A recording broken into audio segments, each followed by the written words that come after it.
ಈ stock market ಅಂತ ಅಂದ್ರೇನು? ಸ್ಟಾಕ್ ಮಾರ್ಕೆಟ್ ಅಲ್ಲಿ ಇನ್ವೆಸ್ಟ್ ಮಾಡ್ಬೇಕು ಅಂತ ಅಂದ್ರೆ ನಾನು ಎಕ್ಸಾಕ್ಟ್ಲಿ ಯಾರ ಹತ್ರ ಹೋಗ್ಬೇಕು? NSE ಬಿಲ್ಡಿಂಗ್ ಹೋಗ್ಬಿಟ್ಟು ನಾನು ಸ್ಟಾಕ್ ಪರ್ಚೇಸ್ ಮಾಡ್ತೀನಿ ಕೊಡಿ ಅಂತ ಕೇಳಕ್ಕಾಗತ್ತಾ? ಇಲ್ಲ. Actually stock market behind the scenes ಅಲ್ಲಿ ಹೇಗ್ ವರ್ಕ್ ಆಗುತ್ತೆ, ಯಾರು ಬೈ ಮಾಡ್ತಾರೆ, ಯಾರು ಸೆಲ್ ಮಾಡ್ತಾರೆ, ಬ್ರೋಕರ್ ಯಾರು, and most important thing, if something goes wrong ನಮ್ಮಂತ ಆರ್ಡಿನರಿ ಇನ್ವೆಸ್ಟರ್ಸ್ ನ ಯಾರು ಪ್ರೊಟೆಕ್ಟ್ ಮಾಡ್ತಾರೆ, ಇದೆಲ್ಲ ಅರ್ಥ ಆಗ್ಬೇಕು ಅಂತ ಅಂದ್ರೆ ನಿಮ್ಗೆ ಫಸ್ಟ್ ಸ್ಟಾಕ್ ಮಾರ್ಕೆಟ್ ಎಕೋಸಿಸ್ಟಮ್ ಅರ್ಥ ಆಗ್ಬೇಕು. So let start from very basics. ನನ್ನ ಪ್ರೀವಿಯಸ್ ವಿಡಿಯೋ ಮತ್ತೆ ಈ ಚಾನಲ್ ಫಸ್ಟ್ ವಿಡಿಯೋದಲ್ಲಿ ನಾನು ರಿಟೇಲ್ ಇನ್ವೆಸ್ಟರ್ಸ್ ಮತ್ತೆ ಇಂಡಿವಿಜುವಲ್ ಇನ್ವೆಸ್ಟರ್ಸ್ ಯಾವ ತರ ಇನ್ವೆಸ್ಟಿಂಗ್ ಆಪ್ಷನ್ಸ್ ಇದೆ ಅನ್ನೋದ್ರ ಬಗ್ಗೆ ಹೇಳಿದೆ. ಆ ಇನ್ವೆಸ್ಟಿಂಗ್ ಆಪ್ಷನ್ ಅಲ್ಲಿ ಈಕ್ವಿಟಿ ಕೂಡ ಒಂದು ಆಪ್ಷನ್. ಇವತ್ತು ಅದ್ರ ಬಗ್ಗೆ ತಿಳ್ಕೊಳ್ಳೋಣ. ಸೊ ಸ್ಟಾಕ್ ಅಂತ ಅಂದ್ರೇನು? ಕಂಪನಿದು ಓನರ್ಶಿಪ್ ಅಲ್ಲಿ ಒಂದು ಸ್ಮಾಲ್ ಪೋರ್ಷನ್ ನಾವು ಸ್ಟಾಕ್ ಅಂತ ಕರಿತೀವಿ. ಫಾರ್ ಎಕ್ಸಾಂಪಲ್, ಇವಾಗ ಒಂದು ಕಂಪನಿ ಅವ್ರ ಓನರ್ಶಿಪ್ ನ ಎಷ್ಟೊಂದು ಶೇರ್ಸ್ ಆಗಿ ಡಿವೈಡ್ ಮಾಡಿರ್ತಾರೆ ಅಂತ ಇಟ್ಕೊಳ್ಳಿ. ನೀವ್ ಆ ಶೇರ್ ನ ಪರ್ಚೇಸ್ ಮಾಡ್ತು ಅಂತ ಅಂದ್ರೆ ನೀವ್ ಆ ಕಂಪನಿದು ಶೇರ್ ಹೋಲ್ಡರ್ ಆಗ್ತೀರಾ. ಬಟ್ ಕ್ವೆಶನ್ ಏನು ಅಂತ ಅಂದ್ರೆ ನೀವ್ ಆ ಶೇರ್ಸ್ ನ ಎಲ್ಲಿ ಬೈ ಮತ್ತೆ ಸೆಲ್ ಮಾಡ್ತೀರಾ ಅಂತ. And that's where stock market comes in. ಒಂದ್ ಎಕ್ಸಾಂಪಲ್ ತಗೊಳ್ಳೋಣ. ನೀವೇನಾದ್ರೂ ವೆಜಿಟೇಬಲ್ಸ್ ನ ಪರ್ಚೇಸ್ ಮಾಡ್ಬೇಕು ಅಂತ ಅಂದ್ರೆ ಸೂಪರ್ ಮಾರ್ಕೆಟ್ ಹೋಗ್ತೀರಾ, ಇಲ್ಲ ಅಂತಂದ್ರೆ ಮಾರ್ಕೆಟ್ ಹೋಗ್ತೀರಾ ಅಲ್ವಾ? ಅದೇ ತರ ಶೇರ್ಸ್ ನ ಬೈ ಮಾಡ್ಬೇಕು ಅಂತ ಅಂದ್ರೆ ನಾವು ಸ್ಟಾಕ್ ಮಾರ್ಕೆಟ್ ಎಕೋಸಿಸ್ಟಮ್ ನ ವಿಸಿಟ್ ಮಾಡ್ತೀವಿ. ಬಟ್ ಡಿಫ್ರೆನ್ಸ್ ಏನು ಅಂತ ಅಂದ್ರೆ ಸೂಪರ್ ಮಾರ್ಕೆಟ್ ತರ ಸ್ಟಾಕ್ ಮಾರ್ಕೆಟ್ ಗೆ ಯಾವುದೇ ತರ ಫಿಸಿಕಲ್ ಸ್ಟೋರ್ಸ್ ಇರೋದಿಲ್ಲ. ಸ್ಟಾಕ್ ಮಾರ್ಕೆಟ್ ಬಂದು large electronic market place, where ಆ ಪ್ಲೇಸ್ ಅಲ್ಲಿ ಸೆಕ್ಯೂರಿಟೀಸ್ ನ ಬೈ ಮತ್ತೆ ಸೆಲ್ ಮಾಡ್ತೀವಿ. ಇಂಡಿಯಾದಲ್ಲಿ 2 ಮೇಜರ್ ಸ್ಟಾಕ್ ಎಕ್ಸ್ಚೇಂಜಸ್ ಇದೆ.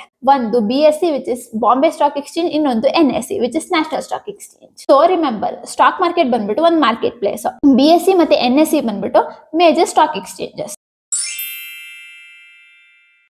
ಇವಾಗ ನೀವೇನಾದ್ರೂ ಶೇರ್ಸ್ ನ ಬೈ ಮಾಡ್ಬೇಕು ಅಂತ ಅಂದ್ರೆ ಎಕ್ಸಾಕ್ಟ್ಲಿ ಎಲ್ಲಿ ಬೈ ಮಾಡ್ಬೇಕು ಅನ್ನೋದ್ರ ಬಗ್ಗೆ ತಿಳ್ಕೊಳ್ಳೋಣ. ಇವಾಗ ನೀವು ಯಾವ್ದಾದ್ರು ಪರ್ಟಿಕ್ಯುಲರ್ ಕಂಪನಿದು ಶೇರ್ಸ್ ನ ಬೈ ಮಾಡ್ಬೇಕು ಅಂತ ಡಿಸೈಡ್ ಮಾಡ್ತೀರಾ. ಬಟ್ ನೀವು ಡೈರೆಕ್ಟ್ ಆಗಿ NSE ಅಥವಾ BSE ಗೆ ಕಾಲ್ ಮಾಡ್ಬಿಟ್ಟು ಹೆಲೋ NSE, ನಾನು ಈ ಪರ್ಟಿಕ್ಯುಲರ್ ಕಂಪನಿದು ಶೇರ್ಸ್ ನ ಬೈ ಮಾಡ್ಬೇಕು ಅಂತ ಹೇಳ್ತೀರಾ? ಆಬ್ವಿಯಸ್ಲಿ ಇಲ್ಲ ಅಲ್ವಾ?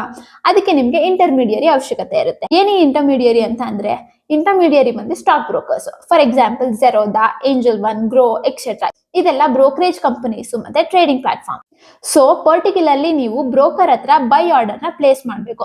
ಅವಾಗ ಸ್ಟಾಕ್ ಎಕ್ಸ್ಚೇಂಜ್ ನಿಮಗೆ ಸೂಟಬಲ್ ಸೆಲ್ಲರ್ ಜೊತೆ ಮ್ಯಾಚ್ ಮಾಡುತ್ತೆ. ಅದೇ ತರ ನೀವೇನಾದ್ರೂ ಶೇರ್ಸ್ ನ ಸೆಲ್ ಮಾಡಬೇಕು ಅಂತ ಇದ್ರೆ ಸೂಟಬಲ್ ಬೈಯರ್ ಜೊತೆ ಮ್ಯಾಚ್ ಮಾಡುತ್ತೆ. ಸೊ ಎಕ್ಸ್ಚೇಂಜ್ ಬೇಸಿಕ್ ರೋಲ್ ಬಂದ್ಬಿಟ್ಟು ಬೈ ಮತ್ತೆ ಸೆಲ್ ಟ್ರಾನ್ಸಾಕ್ಷನ್ ನ ಮಾಡೋದಕ್ಕೆ ಒಂದು ಪ್ಲಾಟ್ಫಾರ್ಮ್ ಜೊತೆಗೆ ಮೆಕ್ಯಾನಿಸಮ್ ನ ಪ್ರೊವೈಡ್ ಮಾಡುತ್ತೆ. ಇವಾಗ ನಿಮಗೆ ಶೇರ್ಸ್ ನ ಎಲ್ಲಿ ಬೈ ಮಾಡಬಹುದು ಅನ್ನೋದು ಒಂದು ಐಡಿಯಾ ಸಿಕ್ತು. ನೆಕ್ಸ್ಟ್ ಸ್ಟಾಕ್ ಮಾರ್ಕೆಟ್ ಅಲ್ಲಿ ಯಾವ್ಯಾವ ಪಾರ್ಟಿಸಿಪೆಂಟ್ಸ್ ಇದಾರೆ ಅನ್ನೋದ್ರ ಬಗ್ಗೆ ತಿಳ್ಕೊಳ್ಳೋಣ. ಸ್ಟಾಕ್ ಮಾರ್ಕೆಟ್ ಅಲ್ಲಿ ಡಿಫ್ರೆಂಟ್ ಪಾರ್ಟಿಸಿಪೆಂಟ್ಸ್ ಗಳು ಇರ್ತಾರೆ. ಅದ್ರಲ್ಲಿ ಫಸ್ಟ್ ಒನ್ ಬಂದ್ಬಿಟ್ಟು ರಿಟೇಲ್ ಇನ್ವೆಸ್ಟರ್ಸ್. ರಿಟೇಲ್ ಇನ್ವೆಸ್ಟರ್ಸ್ ಅಂತ ಅಂದ್ರೆ ನೀವುಗಳು ಒಬ್ಬೊಬ್ರು ತಿಂಗಳಿಗೆ 5,000 ಇನ್ವೆಸ್ಟ್ ಮಾಡ್ತಾರೆ, ಇಲ್ಲ ಅಂತ ಅಂದ್ರೆ 1 ಲಕ್ಷ ಇನ್ವೆಸ್ಟ್ ಮಾಡ್ತಾರೆ. ಇವ್ರುಗಳನ್ನ ರಿಟೇಲ್ ಪಾರ್ಟಿಸಿಪೆಂಟ್ಸ್ ಅಥವಾ ಇಂಡಿವಿಜುವಲ್ ಇನ್ವೆಸ್ಟರ್ಸ್ ಅಂತ ಕರಿತೀವಿ. ಸೆಕೆಂಡ್ ಟೈಪ್ ಆಫ್ ಪಾರ್ಟಿಸಿಪೆಂಟ್ ಬಂದ್ಬಿಟ್ಟು ಡೊಮೆಸ್ಟಿಕ್ ಇನ್ಸ್ಟಿಟ್ಯೂಷನಲ್ ಇನ್ವೆಸ್ಟರ್ಸ್. ಇದು mainly large institutions, insurance companies, banking companies ಮತ್ತೆ ಅದರ್ ಫೈನಾನ್ಷಿಯಲ್ ಇನ್ಸ್ಟಿಟ್ಯೂಷನ್ಸ್. ಈ ತರ ಕಂಪನೀಸ್ ಗಳನ್ನ ನಾವು ಡೊಮೆಸ್ಟಿಕ್ ಇನ್ಸ್ಟಿಟ್ಯೂಷನಲ್ ಇನ್ವೆಸ್ಟರ್ಸ್ ಅಂತ ಕರಿತೀವಿ. ಈ ಪರ್ಟಿಕ್ಯುಲರ್ ಕ್ಯಾಟಗರಿಯಲ್ಲಿ ಬರುವಂತ ಪಾರ್ಟಿಸಿಪೆಂಟ್ಸ್ ಕಂಪ್ಯಾರಿಟಿವ್ಲಿ ರಿಟೇಲ್ ಇನ್ವೆಸ್ಟರ್ಸ್ ಗಿಂತ ಜಾಸ್ತಿ ಅಮೌಂಟ್ ನ ಇನ್ವೆಸ್ಟ್ ಮಾಡ್ತಾರೆ. Next third type of participants ಬಂದ್ಬಿಟ್ಟು ಫಾರಿನ್ ಇನ್ವೆಸ್ಟರ್. ಔಟ್ಸೈಡ್ ಇಂಡಿಯಾ ಇಂದ ಇಂಡಿಯನ್ ಸ್ಟಾಕ್ ಎಕ್ಸ್ಚೇಂಜಸ್ ಅಲ್ಲಿ ಇನ್ವೆಸ್ಟ್ ಮಾಡುವಂತ ಇನ್ವೆಸ್ಟರ್ಸ್ ನಾವು ಫಾರಿನ್ ಇನ್ವೆಸ್ಟರ್ಸ್ ಅಂತ ಕರಿತೀವಿ. ನೀವು FPI ಅನ್ನೋ ವರ್ಡ್ ನ ಕೇಳ್ತೀರಾ ಅಂತ ಅನ್ಕೊಂಡಿರ್ತೀನಿ, which is foreign portfolio investors. ಈ ಇನ್ವೆಸ್ಟರ್ಸ್ ಇಂಡಿಯನ್ ಸ್ಟಾಕ್ ಎಕ್ಸ್ಚೇಂಜಸ್ ಅಲ್ಲಿ ಇನ್ವೆಸ್ಟ್ ಮಾಡಬಹುದು, but subject to some rules and regulations. Next fourth type of participants ಬಂದ್ಬಿಟ್ಟು NRIs ಅಂತ ಅಂದ್ರೆ ನಾನ್ ರೆಸಿಡೆಂಟ್ ಇಂಡಿಯನ್ಸ್. ಇವರು ಕೂಡ ಇಂಡಿಯನ್ ಫೈನಾನ್ಷಿಯಲ್ ಸಿಸ್ಟಮ್ ಅಲ್ಲಿ subject to some rules and regulations invest ಮಾಡಬಹುದು. And ಈ ಸ್ಟಾಕ್ ಮಾರ್ಕೆಟ್ ಬಂದು ಬರೀ ನಮ್ ತರ ಸ್ಮಾಲ್ ಇನ್ವೆಸ್ಟರ್ಸ್ ಗೆ ಮಾಡಿರೋದಲ್ಲ. ಸ್ಟಾಕ್ ಮಾರ್ಕೆಟ್ ಎಲ್ಲಾ ತರ ಪಾರ್ಟಿಸಿಪೆಂಟ್ಸ್ ನ ಇನ್ಕ್ಲೂಡ್ ಮಾಡಿರುತ್ತೆ, which is individual investors, foreign investors, domestic institutional investors, NRIs etcetera.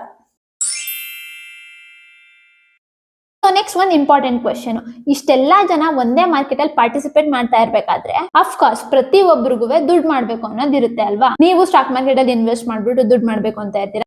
Mutual fund ಕಂಪನಿಗಳು ರಿಟರ್ನ್ಸ್ ನ ಜನರೇಟ್ ಮಾಡ್ಬೇಕು ಅಂತ ಬರ್ತಾರೆ. ಫಾರಿನ್ ಇನ್ವೆಸ್ಟರ್ಸ್ ರಿಟರ್ನ್ಸ್ ಗೋಸ್ಕರ ಇನ್ವೆಸ್ಟ್ ಮಾಡ್ತಾರೆ. ಕಂಪನೀಸ್ ಗಳಿಗೆ ಕ್ಯಾಪಿಟಲ್ ರೇಸ್ ಮಾಡ್ಬೇಕಾಗಿರುತ್ತೆ. ಪ್ರತಿಯೊಬ್ಬರಿಗೂ ಅವ್ರದೇ ಆದ ಓನ್ ಇಂಟ್ರೆಸ್ಟ್ ಮತ್ತೆ ಇಂಟೆನ್ಷನ್ಸ್ ಇರುತ್ತೆ. ಸೊ ಸ್ಟಾಕ್ ಮಾರ್ಕೆಟ್ ಅಲ್ಲಿ ಹ್ಯೂಜ್ ಅಮೌಂಟ್ ಆಫ್ ಮನಿ ಜೊತೆಗೆ human emotions like greed, fear ಎಲ್ಲ ಒಟ್ಟಿಗೆ ಸೇರಿದಾಗ ಪಾಸಿಬಲಿ ಅನ್ಫೇರ್ ಪ್ರಾಕ್ಟೀಸಸ್ ನಡೆಯೋದು. ಫಾರ್ ಎಕ್ಸಾಂಪಲ್, ಒಬ್ರು ಮಾರ್ಕೆಟ್ ನ ಮ್ಯಾನಿಪುಲೇಟ್ ಮಾಡಬಹುದು, ಇಲ್ಲ ಅಂತಂದ್ರೆ ಯಾವ್ದಾದ್ರು ಕಾನ್ಫಿಡೆನ್ಶಿಯಲ್ ಇನ್ಫಾರ್ಮೇಶನ್ ನ ಮಿಸ್ಯೂಸ್ ಮಾಡಬಹುದು, ಬ್ರೋಕರ್ ರೂಲ್ಸ್ ನ ವೈಲೇಟ್ ಮಾಡಬಹುದು, ಕಂಪನೀಸ್ ಮಿಸ್ಲೀಡಿಂಗ್ ಇನ್ಫಾರ್ಮೇಶನ್ ನ ಕೊಡಬಹುದು ಅವ್ರ ಇನ್ವೆಸ್ಟರ್ಸ್ ಗೆ. ಸೊ ಇದನ್ನೆಲ್ಲ ಮ್ಯಾನೇಜ್ ಮಾಡೋದಕ್ಕೆ ಮತ್ತೆ ಸೂಪರ್ವೈಸ್ ಮಾಡೋದಕ್ಕೆ ಯಾರಾದ್ರೂ ಒಬ್ರು ಬೇಕೇ ಬೇಕು ಅಲ್ವಾ? And that's where regulator comes in. So ಯಾರು ಈ ರೆಗ್ಯುಲೇಟರ್? ಈ ರೆಗ್ಯುಲೇಟರ್ ಬಂದು SEBI ಅಂತ.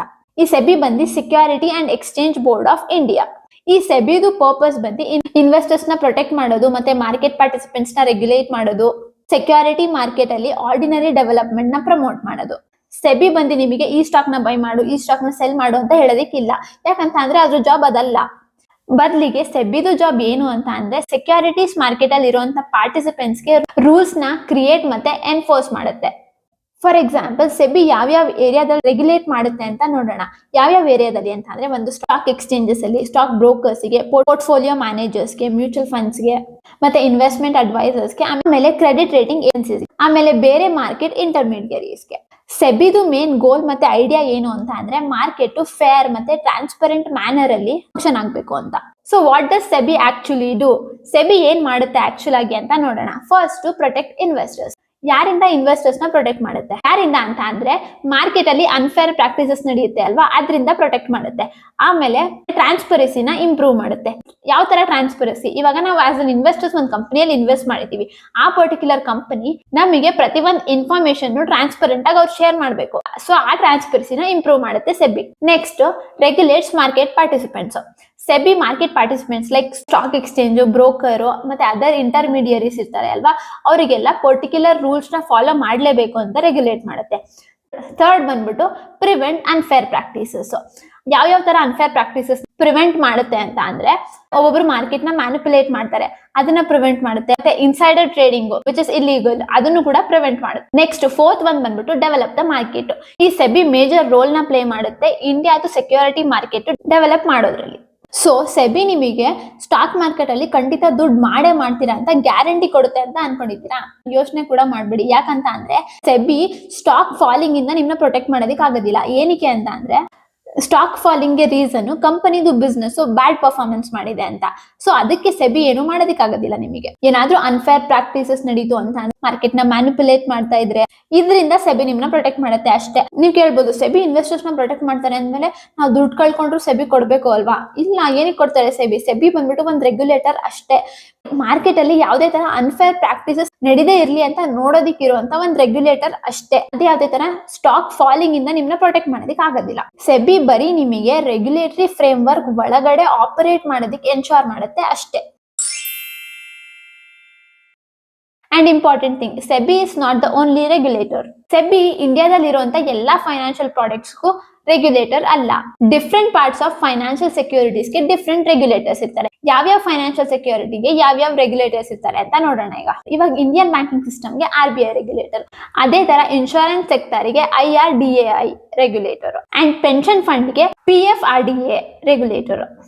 ಸೊ ನಿಮ್ ರೆಗ್ಯುಲೇಟರ್ ನೀವು ಚೂಸ್ ಮಾಡಿರುವಂತ ಫೈನಾನ್ಷಿಯಲ್ ಪ್ರಾಡಕ್ಟ್ಸ್ ಮೇಲೆ ಡಿಪೆಂಡ್ ಆಗಿರುತ್ತೆ. ಅದಕ್ಕೋಸ್ಕರ ಫೈನಾನ್ಷಿಯಲ್ ಎಕೋಸಿಸ್ಟಮ್ ನ ಅರ್ಥ ಮಾಡ್ಕೊಳ್ಳೋದು ತುಂಬಾನೇ ಇಂಪಾರ್ಟೆಂಟ್. ನಾವು ಪುಟ್ಟಿಂಗ್ ಎವ್ರಿಥಿಂಗ್ ಟುಗೆದರ್. ಇವತ್ತು ಯಾವ್ದಾವ್ದ್ರ ಬಗ್ಗೆ ತಿಳ್ಕೊಂಡ್ವಿ ಅಂತ ಒಟ್ಟಿಗೆ ಕನೆಕ್ಟ್ ಮಾಡಿ ನೋಡೋಣ. ಇವಾಗ ನೀವು ಒಂದು ಕಂಪನಿದು ಶೇರ್ ನ ಬೈ ಮಾಡ್ಬೇಕು ಅಂತ ಡಿಸೈಡ್ ಮಾಡ್ತೀರಾ. ಅವಾಗ ನೀವು ರಿಟೇಲ್ ಇನ್ವೆಸ್ಟರ್ಸ್ ಆಗ್ತೀರಾ. ನೆಕ್ಸ್ಟ್ ಸ್ಟಾಕ್ ಬ್ರೋಕರ್ ಮುಖಾಂತರ ನಿಮ್ ಆರ್ಡರ್ ನ ಪ್ಲೇಸ್ ಮಾಡ್ತೀರಾ. ನಿಮ್ ಆರ್ಡರ್ ಸ್ಟಾಕ್ ಎಕ್ಸ್ಚೇಂಜಸ್ ಗೆ ಹೋಗುತ್ತೆ, ವಿಚ್ ಇಸ್ NSE ಅಂಡ್ BSE. ಅದಾದ್ಮೇಲೆ security market regulatory framework ಕೆಳಗಡೆ ಆಪರೇಟ್ ಮಾಡುತ್ತೆ. ಈ ರೆಗ್ಯುಲೇಟರಿ ಫ್ರೇಮ್ ವರ್ಕ್ ನ ಸೆಬಿ ಫ್ರೇಮ್ ಮಾಡಿರುತ್ತೆ, which is security and exchange board of India. ಅದೇ ಟೈಮ್ ಅಲ್ಲಿ ಮಾರ್ಕೆಟ್ ಅಲ್ಲಿ ನಾವು ನೀವುಗಳು ಇರೋದಿಲ್ಲ, ಎಷ್ಟೊಂದು ಜನ ಪಾರ್ಟಿಸಿಪೆಂಟ್ಸ್ ಇರ್ತಾರೆ, ವಿಚ್ ನಮ್ ತರ retail investors, domestic institutional investors, foreign investors, mutual funds, broker ಮತ್ತೆ ಅದರ್ ಇಂಟರ್ಮೀಡಿಯರೀಸ್ ಇರ್ತಾರೆ. ಈ ಕಂಪ್ಲೀಟ್ ಪ್ರಾಸೆಸ್ ನ ನಾವು ಸ್ಟಾಕ್ ಮಾರ್ಕೆಟ್ ಎಕೋಸಿಸ್ಟಮ್ ಅಂತ ಕರಿತೀವಿ. ಸೊ ಇವಾಗ ನಿಮ್ಗೊಂದು ಐಡಿಯಾ ಬರುತ್ತೆ, ಸ್ಟಾಕ್ ಮಾರ್ಕೆಟ್ ಅಂತ ಅಂದ್ರೆ ಬರೀ ನಾನು ಒಂದ್ ಶೇರ್ ಬೈ ಮಾಡಿದೆ, ಆ ಶೇರ್ ಪ್ರೈಸ್ ಮೇಲೋಯ್ತು, ಅವಾಗ ನಾನು ದುಡ್ಡು ಮಾಡಿದೆ ಅಂತ ಅಲ್ಲ. ನಾವು ಮಾಡೋ ಪ್ರತಿ ಒಂದು ಟ್ರಾನ್ಸಾಕ್ಷನ್ ಹಿಂದೆನೂ complete stock market ecosystem work ಮಾಡುತ್ತೆ. ಸೊ ಇದಾಗಿತ್ತು ಇವತ್ತಿನ video, stock market ecosystem. I hope ಈ ವಿಡಿಯೋ ನಿಮ್ಗೆ ಇಷ್ಟ ಆಗಿದೆ ಅಂತ ಅನ್ಕೊಂಡಿದ್ದೀನಿ. ಇಷ್ಟ ಆಗಿದ್ರೆ ಲೈಕ್ ಮಾಡಿ, ಶೇರ್ ಮಾಡಿ, ಸಬ್ಸ್ಕ್ರೈಬ್ ಮಾಡೋದು ಮರಿಬೇಡಿ.